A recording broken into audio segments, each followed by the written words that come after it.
Hi అండి. నమస్తే. నేను మీ హరిత. Welcome back to Haritha's home kitchen. ఇవాల్టి వీడియోలో నువ్వుల కారపొడిని ఎలా తయారు చేసుకోవాలో చూపించబోతున్నా అండి. ఈ నువ్వుల కారపొడి చాలా టేస్టీగా ఉంటుంది. వేడి అన్నంలో నెయ్యేసుకొని తింటే చాలా చాలా బావుంటుందండి.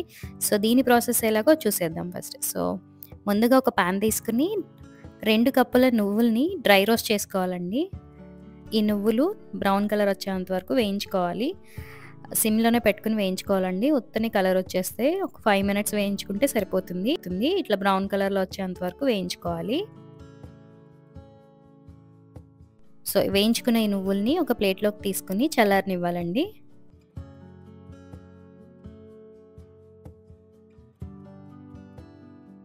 నెక్స్ట్ వచ్చేసి ఒక హాఫ్ కప్ పల్లీలు వేసుకోవాలండి. ఈ పల్లీలని కూడా డ్రై రోస్ట్ చేసుకోవాలి. పల్లీలు మంచిగా వేగిన తర్వాత వీటిని కూడా ఒక బౌల్లోకి తీసుకొని చల్లారబెట్టుకుందాము. దాని తర్వాత ఒక 2 టేబుల్ స్పూన్ల ఆయిల్ వేసుకోవాలండి. ఆయిల్ వేసుకుని ఆయిల్ హీట్ అయిన తర్వాత 2 టేబుల్ స్పూన్ల శనగపప్పు.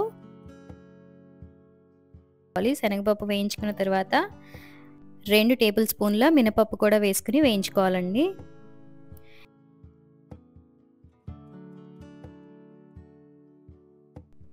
ఇవి 2 ఇలా బ్రౌన్ కలర్లోకి వచ్చిన తర్వాత ఇప్పుడు దీంట్లో 1 టేబుల్ స్పూన్ ధనియాలు, 1 టీ స్పూన్ జీలకర్ర వేసుకుని ఇవి 2 కూడా వేగే వరకు వేయించుకోవాలి. ధనియాలు, జీలకర్ర ఎంతో టైం పట్టదండి. లైక్ 1-2 మినిట్స్‌కి వేగిపోతాయి. ఇవి కొంచెం ఫ్రై అయిన తర్వాత ఎండుమిరపకాయలు వేస్తున్నా అండి. ఇక్కడ నేను వచ్చేసి ఒక 30 వరకు తీసుకున్నాను. ఒక 30 ఎండుమిరపకాయలు తీసుకుని చిన్న చిన్న ముక్కలుగా కట్ చేసుకుని ఇలా వేసుకుని వేయించుకోవాలండి. మీరు కారాన్ని బట్టి అడ్జస్ట్ చేసుకోవచ్చు. కారం ఎక్కువ తింటే ఇంకొక 10-15 వరకు యాడ్ చేసుకోవచ్చు. నేను ఇది మీడియం స్పైస్‌లో చేస్తున్నాను. సో, లైక్ 30 వరకు వేశాను. ఇలా వేగిన తర్వాత స్టవ్ ఆఫ్ చేసుకుని వీటన్నిటిని పూర్తిగా చల్లారనివ్వాలండి. చల్లారిన తర్వాత ఇలా మిక్సీ జార్‌లో వేసుకుని మిక్సీ పట్టుకోవాలి. ఇలా పౌడర్ చేసుకున్న తర్వాత ఇందులో ముందుగా వేయించుకున్న పల్లీలు, అలాగే 1 టేబుల్ స్పూన్ ఉప్పు వేసి బరకగా గ్రైండ్ చేసుకోవాలండి. మరీ మెత్తగా చేయకూడదు. బరకగా చేసుకోవాలి. ఇలా గ్రైండ్ చేసుకున్న తర్వాత నువ్వులను కూడా వేసుకుని మిక్సీ పట్టుకోవాలండి దీంట్లో.